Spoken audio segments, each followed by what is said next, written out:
날마다 행복한 묵상 2022년 첫 번째 주 두 번째 시간입니다.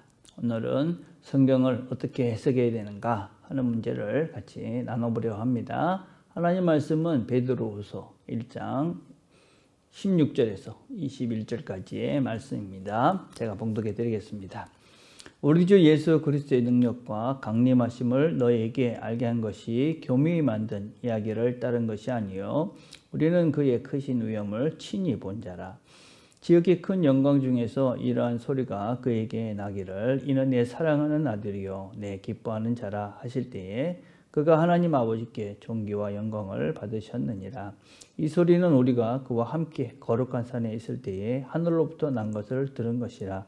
또 우리에게는 더 확실한 예언이 있어 어두운 데를 비추는 등불과 같으니 날이 새어 샛별이 너희 마음에 떠오르기까지 너희가 이것을 주의하는 것이 옳으니라. 먼저 할 것은 성경은 모든 예언은 사서로이 풀 것이 아니니 예언은 언제든지 사람의 뜻으로 낸 것이 아니요 오직 성령의 감동하심을 받은 사람들이 하나님께 받아 말한 것입니다. 아멘. 자, 묵상 질문 1번입니다. 베드로가 가지고 있는 더 확실한 예언은 무엇입니까? 자, 베드로 전후서는 베드로가 쓴 책이죠. 베드로가 그 앞에서 뭐라고 말씀을 하고 있습니까? 베드로는 친히 하나님의 그 영광을 본 자다. 또 이는 내 사랑하는 아들이요 기뻐하는 자다 하는 그런 소리도 들은 사람이다. 그렇게 이야기를 하고 있습니다. 자, 내가 듣고 보았으니까 확실하다. 그렇게 이야기하고 있지 않습니다. 베드로는 뭐라고 우리에게 증언을 하고 있냐면 더 확실한 예언. 내가 보고 듣는 것보다도 더 확실한 예언이 있는데 그것을 너희들이 잘 배워라. 그렇게 이야기를 하고 있는 것입니다. 그 확실한 예언이 무엇입니까? 그것이 바로 하나님의 말씀입니다. 여러분 우리가 보고 듣기 때문에 맞고 내가 이렇게 봤기 때문에 100% 맞다. 내가 틀림없이 들었다.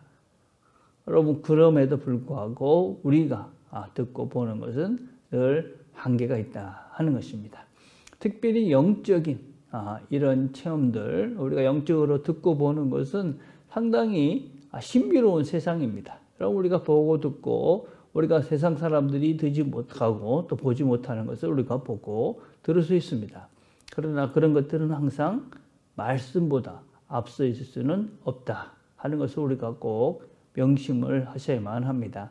하나님의 말씀을 가지고 우리가 듣고 본 것을 확인해 가고 그것을 점검해야지만이 그것이 올바른 하나님께서 우리에게 주신 하나님을 찾아갈 수 있는 바른 길이다 라는 것을 꼭 명심을 하셔야만 합니다. 성경은 하나님께서 글로 우리가 그것을 눈으로 보고 그리고 하나님께서 우리에게 주신 이성을 통해서 그것을 해석할 수 있도록 우리에게 주신 책이 바로 성경이다 하는 것을 꼭 명심을 하셔야만 합니다.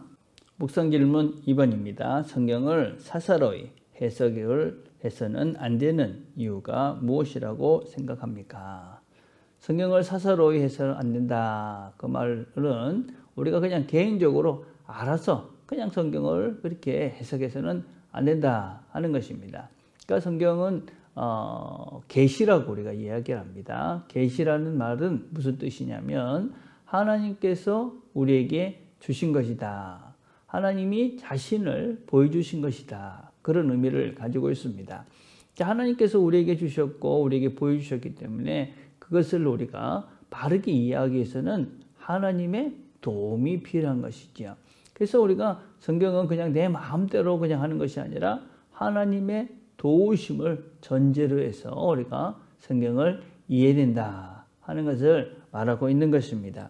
그래서 성령의 감동으로 됐다. 그 말 속에서는 성령께서 우리에게 도움을 주셔야 우리가 성경을 바르게 이해할 수 있다 하는 것입니다. 자, 그런데 문제는 무엇이냐면 이 성경이라는 책이 3,500년 또 2,000년 전 그렇게 오래전에 쓰여진 책입니다. 그래서 그 당시에 이 성경을 기록할 당시에 이 말씀을 받은 사람들이 어떠한 형편 속에서 어떤 환경 속에서 어떠한 역사적 문맥 속에서 이것을 기록하고 받았는지 하는 것을 우리가 꼭 살펴봐야 됩니다. 그래서 우리가 항상 그 멀리 있었던 그때 하고 지금 이런 차이가 있다는 것을 우리가 기억을 해야 되고, 그래서 성경을 해석할 때는 믿음의 선배들이 우리에게 안내를, 가이드를 해놓은 그런 내용들이 있습니다. 그게 무엇이냐면 성경은 무엇보다도 이 원리의 책이라는 것을 꼭 기억하셔야 됩니다. 성경은 어떤 사실적인 뭘 해라 안 해라 이런 차원에 보다는 이런 원리를 어떻게 적용하고 살아라 하는 그런 원리의 책이다 하는 것을 꼭 전제로 우리가 이제 성경을 살펴가야만 합니다.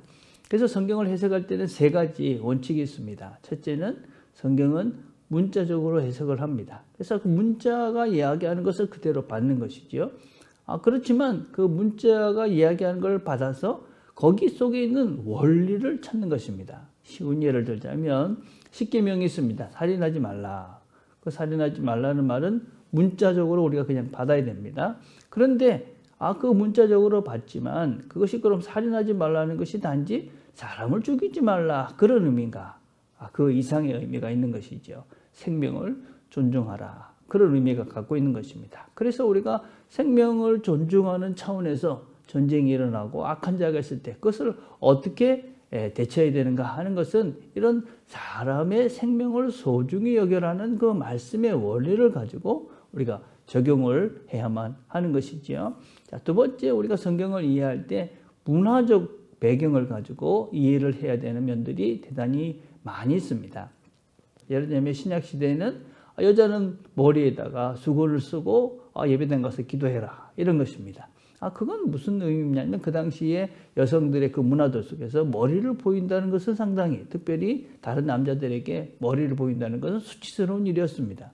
남자를 유혹하는 그런 모습이다라고 여기기 때문에 남자들에게 머리를 보이지 말라 그런 것이지요. 그래서 그런 것들을 지금 그대로 적용을 해서 예배당 갈 때 머리에다가 그걸 쓰고 뭔가를 한다는 것은 아주 잘못된 것이죠. 그래서 그런 것들은 이제 그런 원리를 가지고 지금 어떻게 적용을 할 것인가 이렇게 이제 받아들여야 되는 것이 바른 것입니다. 자, 세 번째는 상징으로 받아들여야 될 것들이 있습니다.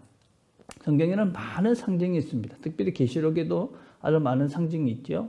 특별히 우리가 얘기했듯이 666 같은 그런 것입니다. 그것이 무슨 바코드다 이렇게 얘기하는 것은 상당히 성경 해석에 근본적으로 잘못된 것이다 라고 할 수 있죠.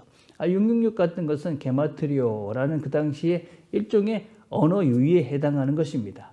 그렇게 해석을 해야 되는 것이죠.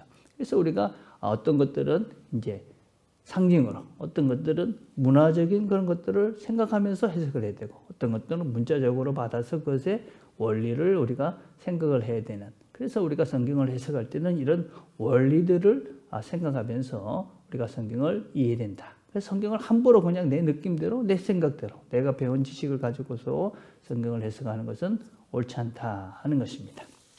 자, 3번입니다. 성경을 바르게 해석할 수 있는 사람들의 전제는 무엇입니까? 자, 하나님의 감동으로 성령의 인도하심을 받는 것입니다. 자, 이것은 무슨 의미를 가지고 있는 것이냐면 우리가 성경을 이해할 때 하나님을 의지한다. 이것이 이제 전제가 되는 것입니다. 내 마음대로, 내 생각대로, 내가 이만큼의 지식이 있기 때문에 그냥 내가 생각하는 방향으로 하는 것이 아니라 하나님의 도우심을 간구하며 하나님의 인도하심을 내가 구하면서 이 성경을 읽어간다 하는 것이 기본적인 전제입니다. 자, 우리가 근데 이렇게 이해할 수 있죠. 그럼 성령님께서 하나님이시니까 우리가 직접 말씀하면 되지 않는가? 성경을 읽으면서 우리가 그냥 하나님의 뜻이 가구나 하고 성령님께서 우리가 감동을 확 주면 우리가 금방 다 알아듣지 않겠나? 그런 생각을 할 수 있죠. 성령님께서는 우리에게 감동을 주시고 가르쳐 주십니다. 근데 우리가 그걸 못 알아듣는 거죠. 왜 그렇습니까? 우리의 죄라는 것이 하나님의 음성을 가로막고 있는 것이죠. 우리 마음속에 수많은 다른 소리들이, 또 어떤 면에서는 우리 안에 있는 그런 욕심이나 또 세상의 여러 가지 것들이 이런 하나님께서 우리에게 주시는 그런 음성들을 가로막고 있는 것이죠.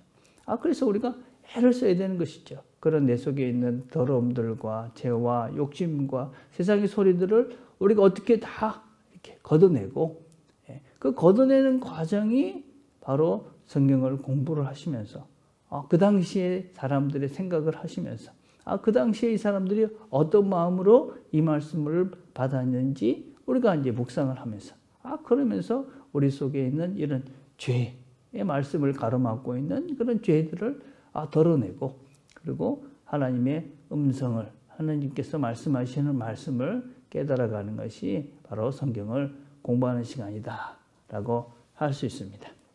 그래서 우리는 이 하나님 말씀을 내 마음대로 하는 것이 아니라 성령께서 우리를 인도하시는 그리고 또 우리는 그 성령의 음성을 듣기 위해서 애쓰는 이 두 가지가 잘 이렇게 조화를 이루고 그것이 잘 맞을 때 우리는 말씀을 통해 하나님의 깊은 뜻들을 잘 깨달아갈 수 있게 되어집니다. 자, 오늘 우리가 함께 드릴 기도는 성경에 대한 바른 지식이 더해질 수 있도록 기도합시다. 또 성경을 배우는데 열심을 가질 수 있도록 기도했으면 좋겠습니다. 또 한국 강단이 하나님 말씀을 전파하는 한국 강단이 바르게 하나님 말씀만 전파하는 그런 곳이 될 수 있도록 기도하시기를 바랍니다. 기도하겠습니다. 하나님 아버지 감사합니다. 오늘도 함께 말씀을 나눴습니다. 우리가 하나님 말씀이 우리에게 들려질 때 잘 들을 수 있는 열린 마음과 또 깨끗한 마음들을 주셔서 말씀을 읽을 때마다 배울 때마다 공부할 때마다 하나님의 뜻들을 날마다 더 깊이 알아가는 우리 모두가 되도록 은혜를 베풀어 주옵소서. 예수님의 이름으로 기도드립니다. 아멘.